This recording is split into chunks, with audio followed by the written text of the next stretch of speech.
whatever their fear was at the time. But no, I didn't go nowhere. Once known for his wild charm and unforgettable characters, Johnny Depp has lived a life that reads more like a novel than reality.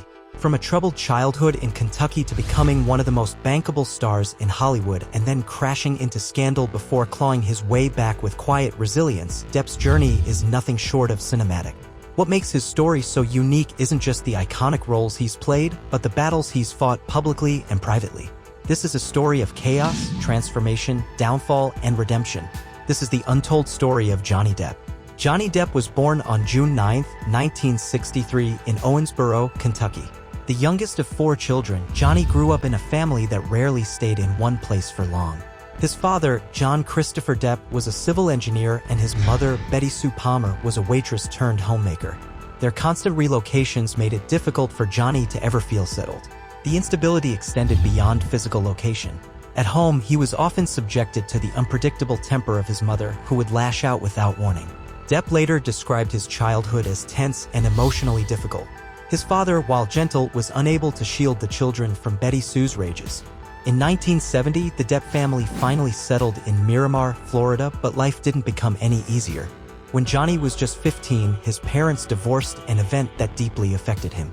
His mother eventually remarried Robert Palmer, a man Depp would later call an inspiration. Despite the emotional turmoil, one act of kindness from his mother would alter the course of Johnny's life. She gave him a guitar when he was 12. Music became his escape, his sanctuary. He immersed himself in it, finding solace in chords and melodies. By the age of 16, he dropped out of Miramar High School to chase his dream of becoming a rock star. When he tried to return 2 weeks later, the principal encouraged him to pursue his passion. And he did. In the early 1980s, Depp joined a band called The Kids, which found modest success in Florida. Motivated by this early acclaim, the band moved to Los Angeles, rebranded as Six Gun Method, and began chasing a record deal. However, the dream was elusive. The band disbanded before landing a contract. During this time, Johnny took odd jobs to survive, including telemarketing. He married makeup artist Lori and Allison in 1983, but the marriage was short-lived, ending in 1985. Lori, however, played a crucial role in his life by introducing him to Nicolas Cage, who would become a pivotal figure in Depp's journey to stardom. Nicolas Cage saw something in Depp that others hadn't. Over Monopoly games and deep conversations, Cage suggested Depp try acting. Depp was hesitant, claiming he couldn't act, but Cage persisted. That persistence paid off. Cage introduced Depp to his agent, and Depp landed an audition for Wes Craven's A Nightmare on Elm Street. He wasn't even aiming for the role. He was there supporting a friend. But Craven's teenage daughter saw Depp's photo and convinced her father to cast him. Depp got the part, earning $1,284 a week, more than he'd ever seen before. His gruesome, unforgettable death scene became iconic and opened the doors to Hollywood. Despite his early success, Johnny Depp never envisioned acting as a lifelong pursuit. Originally a high school dropout who dreamt of a career in music, he only stumbled into acting through a twist of fate, introduced to Nicolas Cage by his then-wife Lori and Allison. Depp took a few roles not out of passion but necessity, saying yes to films like Private Resort to pay rent, and earning a small but memorable part as a doomed soldier in Oliver Stone's Platoon, 1986, which briefly put him on Hollywood's radar. But everything changed in 1987 when he landed the lead role of Officer Tom Hansen in the TV series 21 Jump Street. The show exploded into a hit, turning Depp into an overnight teen heartthrob. His face appeared on every teen magazine cover. Mall appearances led to stampedes. Girls screamed his name from behind barricades. He had everything a young actor could dream of: fame, money, and the adoration of millions. But for Depp, it felt more like a prison. The spotlight didn't excite him, it unsettled him. He found the scripts formulaic, the characters shallow, and the messaging disingenuous. Depp was particularly conflicted by the show's campaign encouraging teenagers to stay in school, considering he had dropped out in the 10th grade to pursue music. I felt like a phony, he admitted in interviews. The disconnect between who he was and who the industry wanted him to be began eating away at him. He hated the heartthrob label and feared being pigeonholed forever. In truth, Depp had little interest in being a conventional leading man. He was fascinated by oddballs, outsiders, and tortured souls, characters that lived in the margins, not on magazine covers. Behind the scenes, he began studying the careers of actors like Marlon Brando and Peter Lorre, hoping to one day break free from Hollywood's expectations. Even at the height of his early fame, Depp knew he would have to burn the image the world built for him in order to create the one he truly wanted. That rebellious fire would soon define the rest of his career. As 21 Jump Street's popularity soared, Johnny Depp's patience dwindled. He grew increasingly frustrated with the show's formulaic scripts, shallow themes, and his teen idol status, which felt more like a curse than a blessing. Behind the scenes, he started pushing back. He'd intentionally suggest bizarre plotlines to the writers, hoping they'd think twice about including him. He'd rewrite or improvise lines, often altering the tone of scenes entirely. Producers were not amused, but the show was a hit and Depp was still under contract. The pressure of constant attention began to affect his personal life. He was still in his 20s, yet he couldn't go anywhere without being mobbed by fans. The privacy he once took for granted vanished overnight. Depp's relationships, already strained by the demands of the spotlight, began to crumble. His name was in tabloids more often for romantic drama than acting credits. He felt hollow, a product being sold rather than an artist being heard. Despite his resistance, Depp stayed the course and fulfilled his contract, appearing in over 100 episodes of the show. But each day felt like an act of endurance, not creation. By the end of his time on Jump Street, he was desperate for a way out, not just from the series, but from the carefully packaged identity Hollywood had crafted for him. That escape came in the form of a kindred spirit, director Tim Burton. Burton saw something deeper in Depp, a misfit soul with the sensitivity and strangeness needed for his dark, poetic vision. He offered Johnny the lead role in Edward Scissorhands' 1990, a gothic fairy tale about a gentle, artificial man with blades for hands. It was a massive gamble. The script was unconventional, the tone surreal, and the character barely spoke. But for Depp, it was perfect.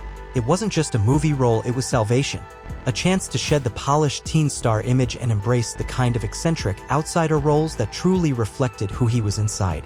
In accepting the part, Depp wasn't just leaving 21 Jump Street, he was stepping into a career that would forever defy expectations. Released in 1990, Edward Scissorhands was a revelation.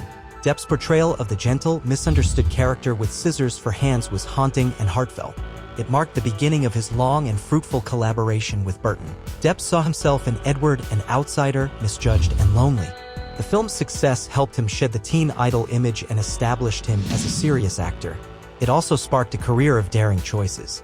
Depp took roles that were odd, intense, and often risky. He starred in Crybaby, Benny and June, Arizona Dream, and What's Eating Gilbert Grape. Each role added layers to his evolving persona. In 1994, Johnny Depp took one of the biggest creative leaps of his career, portraying the infamous cult filmmaker Ed Wood in Tim Burton's Ed Wood. It was a black-and-white love letter to Hollywood's misfits and the perfect stage for Depp to showcase his emotional range, comedic timing, and growing fearlessness as an actor.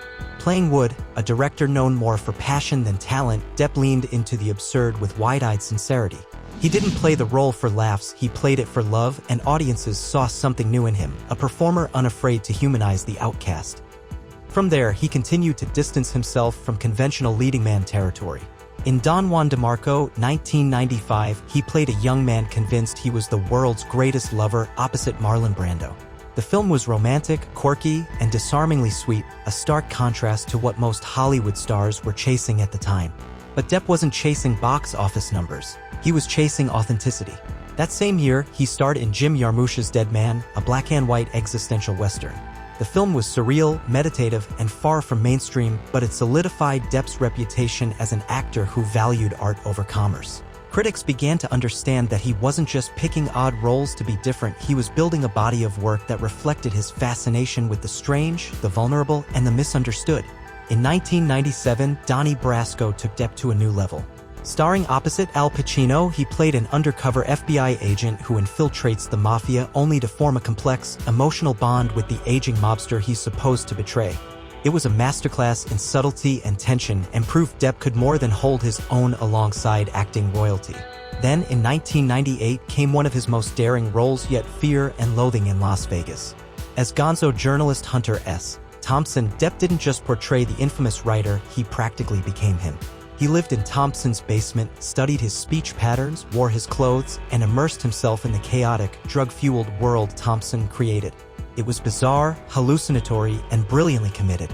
By the end of the 1990s, Johnny Depp wasn't just a movie star, he had become something rarer, a true chameleon, an artist driven not by fame, but by transformation. By the early 2000s, Depp had become a Hollywood enigma, famous yet unpredictable. Then, in 2003, he shattered expectations once again with Pirates of the Caribbean: The Curse of the Black Pearl. As Captain Jack Sparrow, Depp created a character unlike any seen before in a Disney movie. Inspired by Rolling Stones guitarist Keith Richards and cartoon skunk Pepe Le Pew, Sparrow was quirky, drunk, charming, and entirely magnetic. Disney executives were initially terrified of Depp's choices, but audiences loved it. The film grossed $654 million and a franchise was born. Over 5 films, Pirates of the Caribbean earned $4.5 billion. Depp became one of the highest-paid actors in the world, earning $90 million for the final installment. The character became a pop culture icon, with children dressing as Jack Sparrow for Halloween and fans quoting his lines for years. He earned his first Oscar nomination for the role and proved that character acting could succeed at the box office. During this period, Johnny Depp had fully transformed into one of the most bankable and enigmatic stars in Hollywood.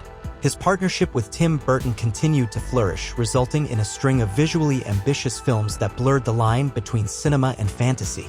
As the eerie yet sympathetic Willy Wonka in Charlie and the Chocolate Factory, 2005, Depp brought a darker, more neurotic twist to the beloved Roald Dahl character.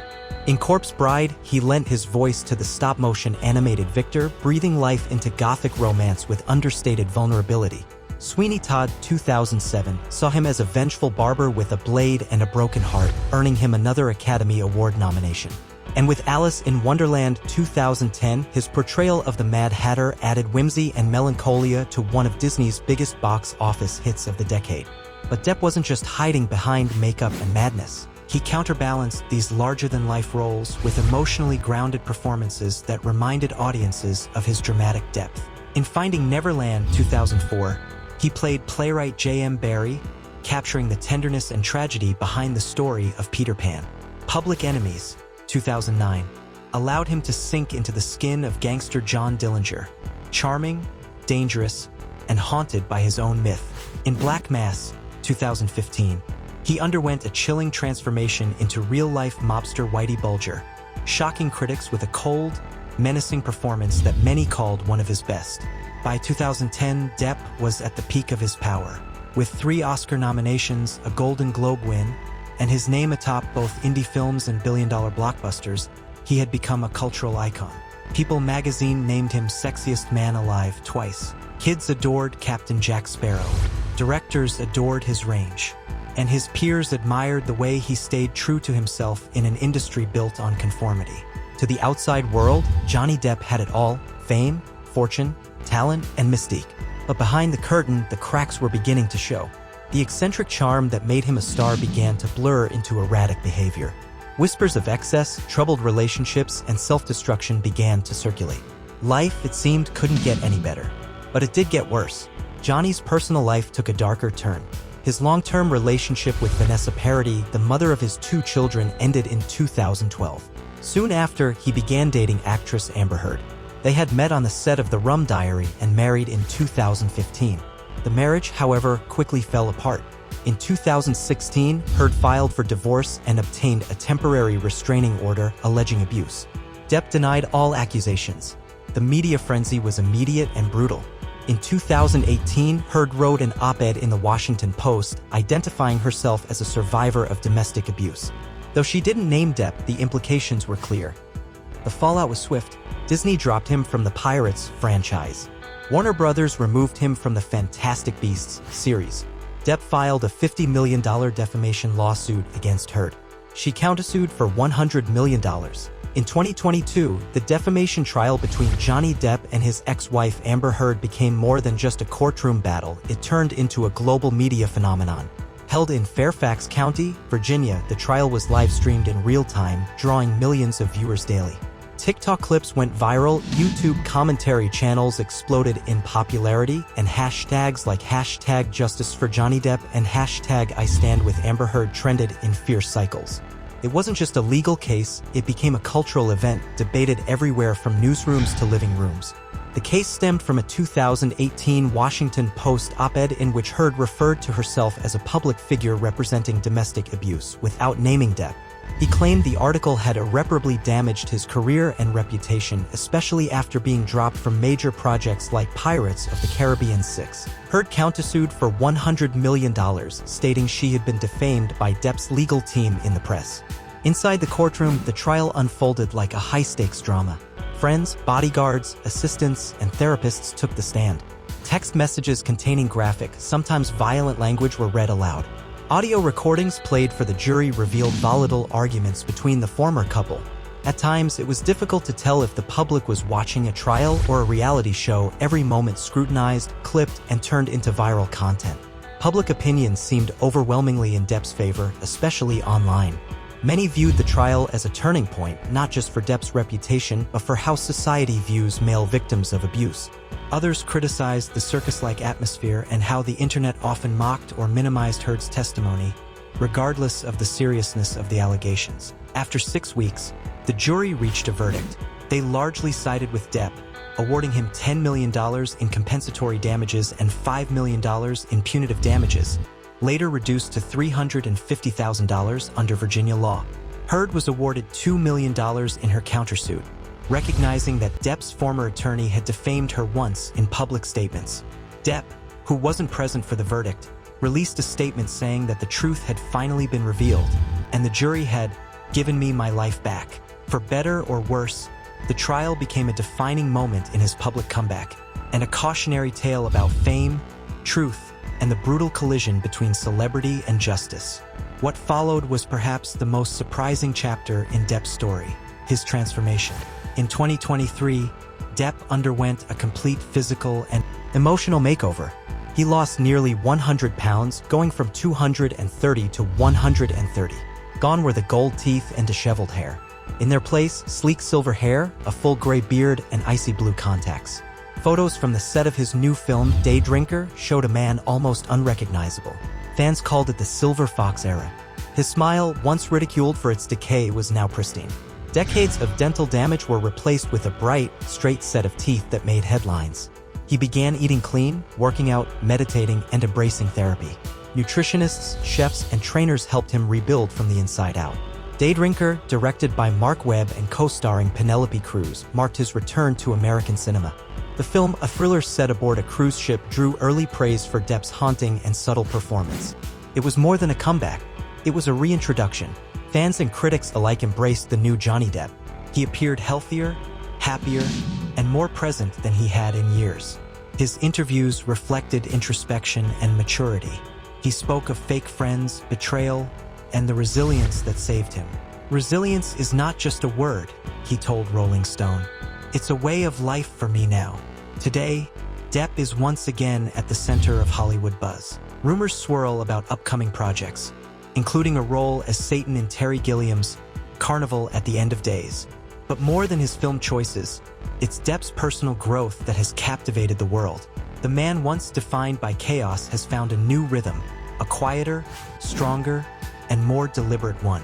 Johnny Depp has been many things: a misunderstood artist, a global superstar, a tabloid headline, and a cultural outcast. But through it all, he remained one thing above all else: an actor willing to bare his soul for a role, and a man willing to rebuild when the world thought he was finished. And now, as he steps into the silver era of his life, the world is watching again, not with skepticism, but with admiration. This isn't just a comeback, it's a rebirth, and Johnny Depp is owning every second of it.